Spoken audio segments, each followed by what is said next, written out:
नमस्कार, आप सभी का स्वागत है यूथ अध्ययन के चैनल पे। एक बार फिर से मैं आप सभी के बीच एसपी टेट नवंबर के लिए जीके का पार्ट 50 लेके आ चुका हूँ। देखिए, पार्ट 50 का जो पहला क्वेश्चन है कि भारत सरकार ने नीति आयोग की स्थापना किसके स्थान पर की। देखिए, भारत सरकार के द्वारा जो नीति आयोग की जो स्थापना है वो योजना आयोग के स्थान पर की गई।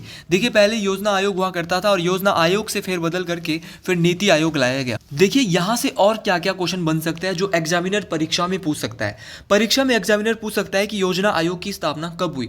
तो योजना आयोग की जो स्थापना है वो 15 मार्च 1950 को हुई थी और उसके बाद जो है वो 1 जनवरी 2015 को योजना आयोग का नाम बदल के, तो याद रखना नीति आयोग कब बना, नीति आयोग रखा गया। तो ये कब बदला गया, तो 1 जनवरी 2015 को योजना आयोग का नाम बदल के नीति आयोग कर दिया गया।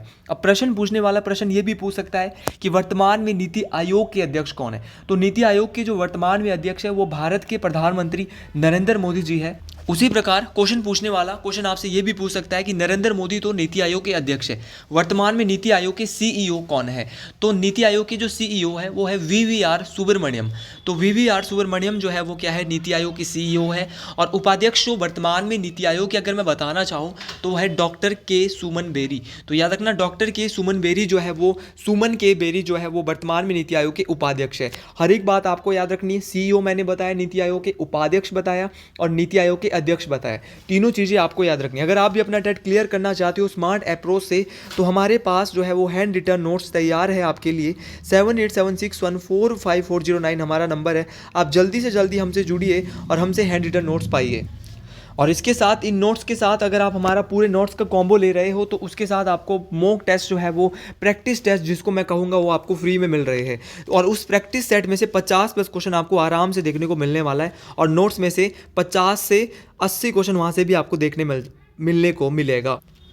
अगले क्वेश्चन की बात करता हूँ थोड़ा सा यहाँ पे कि संविधान संशोधन को लघु संविधान कहा जाता है। Which constitutional amendment is called as mini constitution. देखिए, भारतीय संविधान का ऐसा कौन सा संशोधन है जिसको लघु संविधान के नाम से भी जाना जाता है। तो ऐसा संविधान संशोधन जिसे लघु संविधान संशोधन कहा जाता है तो है 42वां संविधान संशोधन। 42वां संविधान संशोधन भारतीय संविधान का ऐसा संशोधन है जिसको मिनी कॉन्स्टिट्यूशन कहा जाता है। अब प्रश्न पूछने वाला प्रश्न ये भी पूछ सकता है कि ये जो संशोधन हुआ था, ये जो अमेंडमेंट हुआ था 42 अमेंडमेंट कब हुआ था।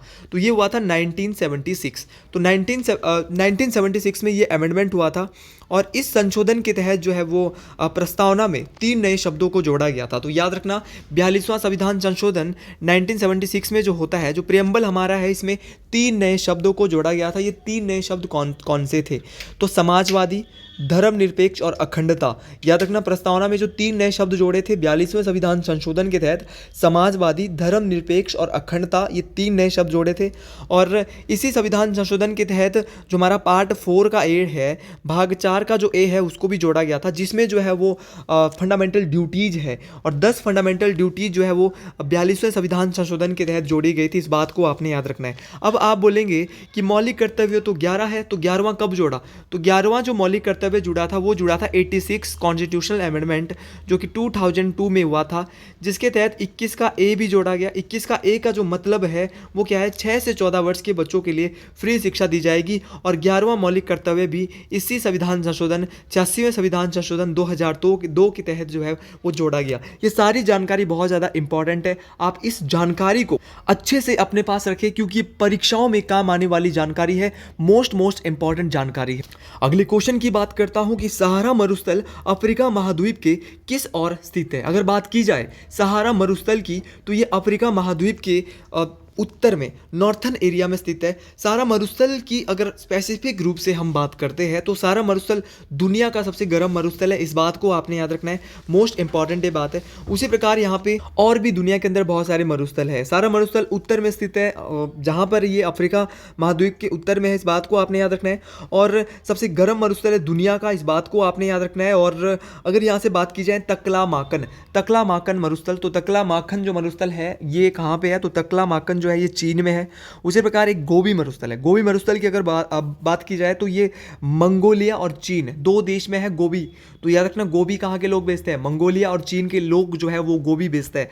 क्वेश्चन पूछने वाला क्वेश्चन आपसे ये भी पूछ सकता है कि कालाहारी मरुस्थल कहाँ पे स्थित है? तो अगर बात की जाए कालाहारी मरुस्थल की, तो ये जो है अफ्रीका में स्थित है, इस बात को आपने याद रखना है।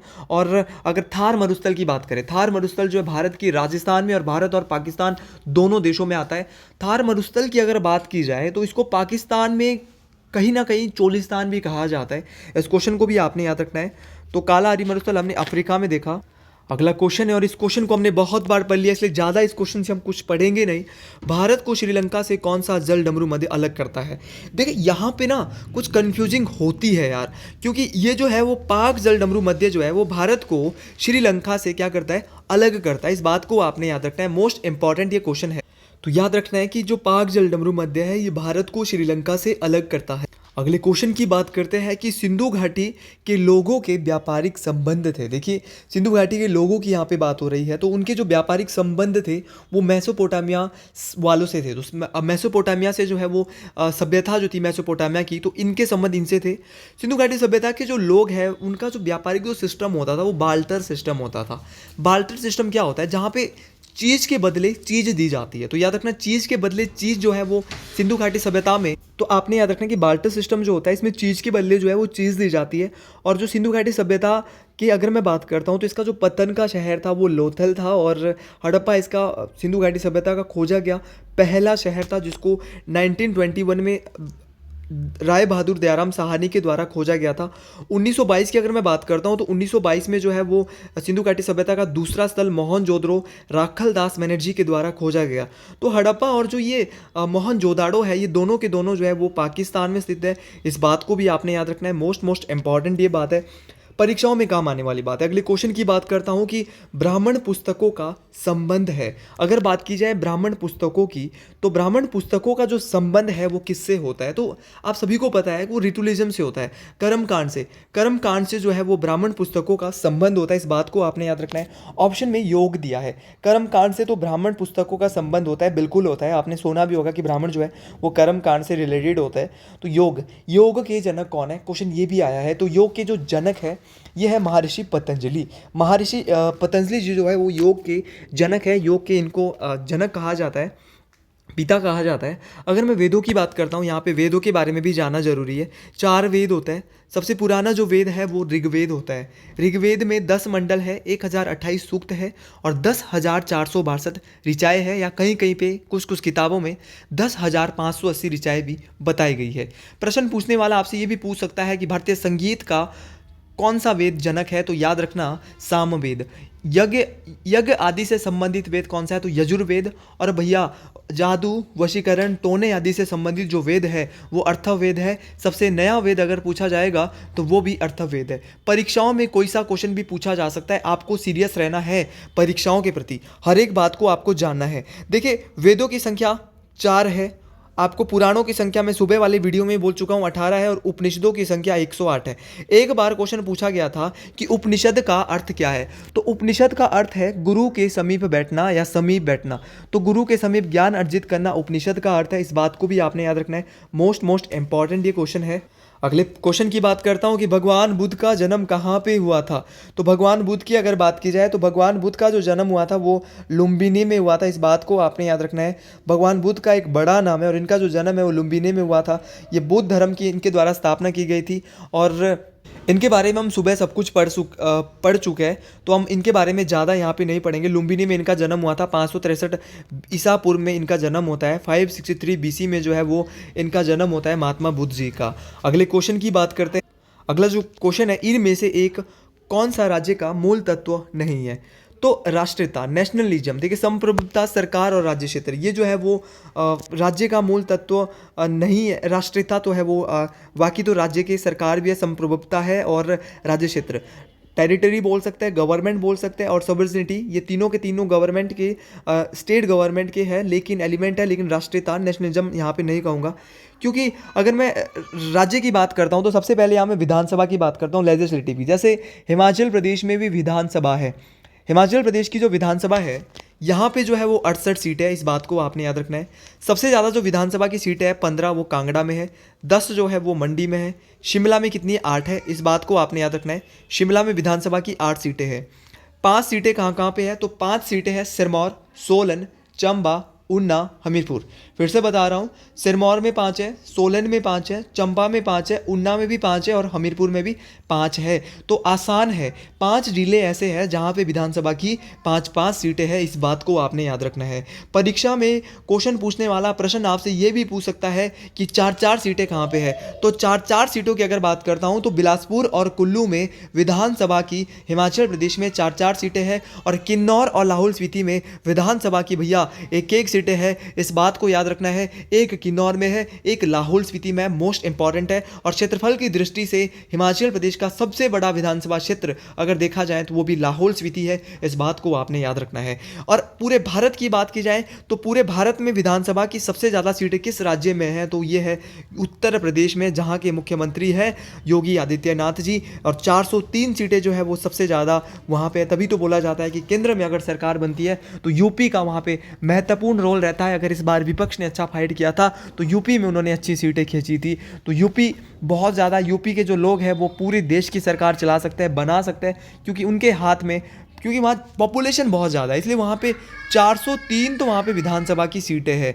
अगर वहाँ पे यूपी के लोग एक तरफे हो जाते हैं तो 403 सीटें, अगर किसी और लोकसभा की भी वहाँ पे बहुत काफ़ी सीटें हैं, तो उसी प्रकार वहाँ पे सरकार, केंद्र सरकार भी वहाँ से चेंज की जा सकती है यूपी से ही, जब चुनाव होते हैं।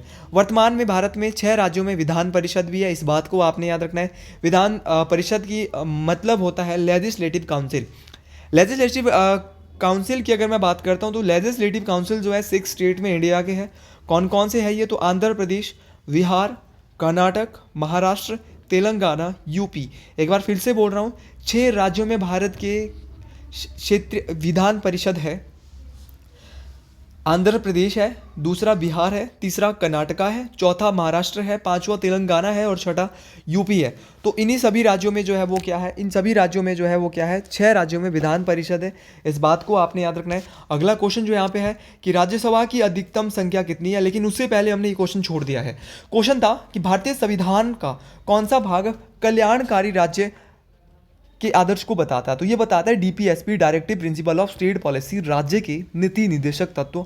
तो भारतीय संविधान का ऐसा भाग जो कल्याणकारी राज्य के आदर्श को बताता है, राज्य के आदर्शों के बारे में बात करता है, तो वो कौन सा है? तो है डीपीएसपी, राज्य के नीति निर्देशक तत्व। अगर बात की जाए राज्य के नीति निर्देशक तत्वों की, तो ये अनुच्छेद 36 से 51 तक इनकी बात की जाती है। इस बात को आपने याद रखना है।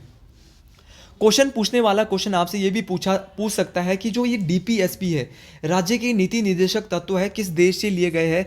तो हड़बड़ाना नहीं है, आसान भाषाओं में बोलना है कि भैया आयरलैंड से लिए। हमने यूथ अध्ययन वाले सर से पढ़ा है कि आयरलैंड से लिए है। क्वेश्चन आपसे ये भी पूछा जा सकता है कि अगर आपको पता है किस अनुच्छेद से किस अनुच्छेद तक आते हैं, तो आप आसान भाषाओं में टिक लगा देना कि 36 से 51 जो है वो राज्य के नीति निर्देशक तत्व आते हैं, यूथ अध्ययन वाले सर ने पढ़ाया है। उसके बाद आपसे क्वेश्चन क्या पूछेगा? क्वेश्चन पूछेगा कि राज्य के नीति निर्देशक तत्वों में अनुच्छेद नंबर 39 का ए आता है, क्या कहता है भैया बताइए? आप बोलेंगे ये तो हमने नहीं पढ़ा, लेकिन आज यूथ अध्ययन वाले सर आपसे 10 बार ये पढ़ा चुके हैं कि 39 के ए में समान न्याय और मुफ्त कानूनी सहायता की बात होती है। अगर यहाँ पे अनुच्छेद 40 पूछ लेता है तो अनुच्छेद 40 में आप बोलेंगे ऑर्गेनाइजेशन ऑफ ग्राम पंचायता, ग्राम पंचायतों का जो गठन है वो अनुच्छेद 40 में इसकी बात की जाती है। अगर आपसे इसके अलावा क्वेश्चन पूछा जाता है कि अनुच्छेद 44 किसकी बात करता है, तो समान नागरिक संहिता, यूसीसी, यूनिफॉर्म सिविल कोड, समान नागरिक संहिता की जो बात है वो अनुच्छेद नंबर 44 करता है। इस बात को याद रखना।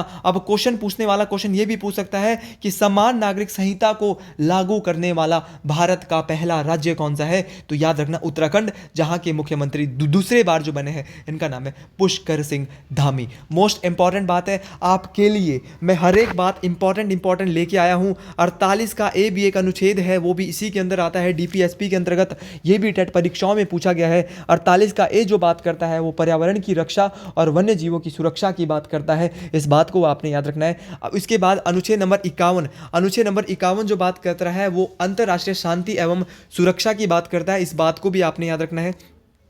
अगला जो क्वेश्चन यहाँ पे है, अगला क्वेश्चन है कि राज्यसभा की अधिकतम संख्या है। अगर राज्यसभा की अधिकतम संख्या की बात की जाए तो राज्यसभा की अधिकतम जो संख्या है वो 250 है, इस बात को आपने याद रखना है। और वर्तमान में जो राज्यसभा में लोग बैठते हैं वो 245 लोग बैठते हैं, इस बात को आपने याद रखना है। और 12 सदस्यीय राष्ट्रपति जो है वो राज्यसभा के लिए चुनता है, इस बात को भी आप याद रखेंगे। मोस्ट इंपॉर्टेंट बात है ये कि 12 सदस्य राज्यसभा के लिए कौन निर्वाचित करता है, तो वो कौन करता है, राष्ट्रपति करता है। 12 सदस्य 4 क्षेत्रों से, चाहे वो कला हो, साहित्य हो, समाज सेवा हो, विज्ञान हो, इन सभी चारों क्षेत्रों से जो है वो राष्ट्रपति अपने आप जो है वो राज्यसभा के लिए सदस्य चुनता है। राज्यसभा का अगर सदस्य बनना है तो राज्यसभा में जो कार्यकाल है वो 6 वर्ष होता है, और सदस्य बनना चाहते हो तो उम्र आपकी 30 वर्ष होनी चाहिए। वहीं अगर आप राज्यसभा के सदस्य बनना चाहते हो तो उम्र 30 वर्ष होनी चाहिए। लोकसभा और विधानसभा के बनना चाहते हो तो 25 वर्ष, और अगर सदस्य बनना चाहते हो, देश के राष्ट्रपति बनना चाहते हो तो उम्र 35 वर्ष होनी चाहिए। उपराष्ट्रपति भी बनना चाहते हो मित्रों तो भी उम्र आपकी जो है 35 वर्षीय होनी चाहिए। अब प्रश्न पूछने वाला प्रश्न आपसे ये भी पूछ सकता है कि परमानेंट हाउस कौन सा है, लोकसभा है या राज्यसभा है। तो राज्यसभा की बात हो रही है तो परमानेंट हाउस स्थायी सदन भी कौन सा है, तो याद रखना संसद का जो स्थायी सदन है वो भी राज्यसभा है। क्वेश्चन तो मैं यहाँ से बहुत बना सकता हूँ, लेकिन क्वेश्चन वही उतना ही खाना खाना चाहिए जितना पेट में भी हजम हो। अगले क्वेश्चन की बात करते हैं। अगला क्वेश्चन यहाँ पे है कि कौन सी याचिका विशेष रूप से भारतीय संविधान में निहित नहीं है। देखिए, आपको ने रिट तो सुनी होगी। रिट जो है भारतीय संविधान में कितने प्रकार की है, पहला क्वेश्चन तो ये है। तो भारतीय संविधान में 5 प्रकार की रिट है, इस बात को आपने याद रखना है कि भारतीय संविधान में 5 प्रकार की रिट है, इस बात को आप आसानी से याद रखेंगे। और कौन कौन सी रिट है, देखिए यहाँ पे ऐसी कौन सी नहीं है, तो यहाँ पे इंजक्शन यहाँ पे कोई भी रिट नहीं है। व्यादेश कोई भी रिट नहीं है। प्रतिषेध, निषेध, परमादेश, अधिकार पीछा, ये सारी की सारी रिट है। 3 तो यहाँ पे भी है, प्रोहिबिशन, मैंडामस, क्यू वारंटो। इसके अलावा 2 और कौन सी है जो यहाँ पे नहीं दी है, वो है हैबियस कॉर्पस और सेरिटोरी। तो habeas corpus, certiorari, quo warranto, prohibition और मैंडामस। फिर से बता रहा हूँ, habeas corpus, certiorari, prohibition, mandamus और क्यू वारंटो, ये 5 प्रकार की रिट है। और आप सुप्रीम कोर्ट में इन रिट को लगाने के लिए अगर आपके मौलिक अधिकारों का उल्लंघन होता है तो अनुच्छेद नंबर 32 के तहत जा सकते हैं। और अगर आप जाना चाहते हो हाई कोर्ट में रिट लेके तो अनुच्छेद नंबर 226। तो ये बात भी आप याद रखें, दोनों ही बातें मोस्ट इंपॉर्टेंट। अगला क्वेश्चन यहाँ पे है कि इनमें से कौन सी नकदी फसल नहीं है। तो ज्वार जो है वो एक नकदी फसल नहीं है, इस बात को आपने याद रखना है, मोस्ट इंपॉर्टेंट ये बात है। उसी प्रकार यहाँ पे क्वेश्चन पूछने वाला आपसे क्वेश्चन ये भी पूछ सकता है कि कपास, मूंगफली और तंबाकू ये तीनों क्यों नहीं है। तो अगर मैं बात करता हूँ, कपास भी अच्छा खासा बिक जाता है और मूंगफली भी अच्छी खासी, तंबाकू तो बहुत ही अच्छा बिकता है यार, आप सभी जानते हो। यहाँ पे ना 2 प्रकार की फसलें आपसे बहुत दफ़ा टेट परीक्षाओं में पूछी जाती है, खरीफ की फसल, एक रबी की फसल। खरीफ की फसल और रबी की फसल की अगर बात करता हूँ तो खरीफ की पहले कर लेता हूँ। खरीफ की जो फसल है वो जून और जुलाई में बोई जाती है, और इसको जो काटा जाता है वो अक्टूबर और नवंबर में। ये नॉर्मल बात है, जून जुलाई में बोई जाती है खरीफ की फसल और अक्टूबर नवंबर में इसको काट दिया जाता है, इस बात को याद रखना। खरीफ की फसल में आता है, एक चावल आता है, मक्का आता है, बाजरा आता है, आपका रागी आता है, आपका दालें आता है, आपका सोयाबीन आता है, आपकी मूंगफली आती है। तो ये सारी की सारी किसकी फसलें हैं, सोयाबीन, मूंगफली, दालें, आपका बाजरा, मक्का, चावल, ये सारी की सारी खरीफ की फसलें, इस बात को याद रखना आप। उसी प्रकार अगर मैं रबी की फसलों की बात करता हूँ तो रबी की जो फसलें हैं, रबी में जो इनको जो बोया जाता है वो इनको बोया जाता है अक्टूबर दिसंबर में, सर्दियों के मौसम में इनको बोया जाता है। और अप्रैल और जून जब गर्मी आती है तब इनको काट दिया जाता है। कब काटा जाता है, अप्रैल और जून। तो अप्रैल और जून में इनकी कटाई होती है, इस बात को आपने याद रखना है, मोस्ट इंपॉर्टेंट है। रबी की फसलों में क्या क्या आता है, तो जौ आता है रबी की फसलों में, मटर आता है, आपका चना आता है, आपका सरसों आता है, आपका अलसी आता है, मसूर आता है, आलू आता है। तो ये सारी की सारी रबी की फसलें, इस बात को आपने याद रखना है। तो रबी और खरीफ की फसलें मैंने बता दिया। और नकदी फसल, ज्वार एक नकदी फसल मैं नहीं मानूंगा। इटली का मुख्य औद्योगिक शहर कौन सा है, परीक्षा में ऐसे क्वेश्चन आते हैं भाई। तो याद रखना कि इटली का जो मुख्य औद्योगिक शहर है, the chief industrial city of Italy is, तो ये है मिलान। जब इसके बारे में सर्च कर रहा था, मुझे भी इस क्वेश्चन के बारे में सच में पता नहीं था भाई। मुझे इतना पता था कि इटली का जो कैपिटल है वो कहाँ पे है, तो इटली की कैपिटल रोम में है, इस बात को आपने याद रखना है। इटली की कैपिटल रोम है और इटली जो है वो टाइबर नदी के किनारे, इटली शहर जो है वो टाइबर नदी के किनारे बसा है। और इसकी जो मुद्रा है, इसकी जो करेंसी है इटली की, वो है यूरो। तो यूरो जो है वो इसकी करेंसी है, इस बात को आपने याद रखना है, मोस्ट इंपॉर्टेंट है। अगला क्वेश्चन, आखिरी क्वेश्चन, माओरी डैश की निवासी है। माओरी जो एक ट्राइब है वो जो है वो कहाँ पे रहती है, न्यूजीलैंड में रहती है, इस बात को आपने याद रखना है। और अगर मैं एक और ट्राइब की यहाँ पे कुछ बात करता हूँ, जैसे कि एक जुलूस ट्राइब है। जुलूस ट्राइब किस देश की है पता भी नहीं चलता कि ये क्वेश्चन आया कहाँ से। माओरी वाला भी आपको तो पता नहीं चल रहा होगा, पहले बता चुका हूँ एक बार, फिर रिवीजन करा रहा हूँ इस क्वेश्चन का। तो जुलूस जो ट्राइब है वो साउथ अफ्रीका की है। उसी प्रकार एक सिमांग ट्राइब है, सिमांग जो ट्राइब है ये मलेशिया की है। और उसी प्रकार एक किर्गिश ट्राइब है, किर्गिश ट्राइब पूछा गया है टेट परीक्षाओं में। किर्गिश ट्राइब जो है ये मध्य एशिया में, इस बात को आपने याद रखना है, सेंट्रल एशिया में है किर्गिश ट्राइब। तो अगर आपको वीडियो अच्छी लगी हो, आज के लिए हम इतने ही क्वेश्चन रखते हैं, क्योंकि हद से अधिक एक व्यक्ति का जो दिमाग है ना वो 20 मिनट बहुत अच्छे से सुन सकता है। हो सकता है कोई बहुत कम बार ऐसा होता है कि वीडियो 25-30 मिनट की चली जाती है, इससे लंबी मैं वीडियो बनाता भी नहीं हूँ। तो 20 मिनट की वीडियो में मैं 200 क्वेश्चन तक आपको ऐड करा देता हूँ। तो अगर आप मेरी वीडियोज़ को, हर एक वीडियो को पढ़ रहे हैं तो आपके लिए बहुत फ़ायदेमंद ये रहने वाला है।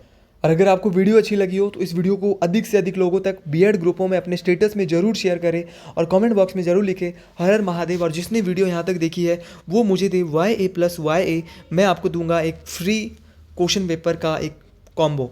तो ये फ्री में आपको दे रहा हूँ, जिसमें कि 100 क्वेश्चन रहने वाले हैं, मोस्ट इंपॉर्टेंट है। तो आप जल्दी से जल्दी YA+YA+2 प्लस लास्ट दे, तो मुझे समझ आ जाएगा कि आपने वीडियो पूरी देखी है। हर हर महादेव, जय हिंद, जय हिमाचल प्रदेश, जय शंभू, जय मां मंगयाणी, जय चुड़ेश्वर मां।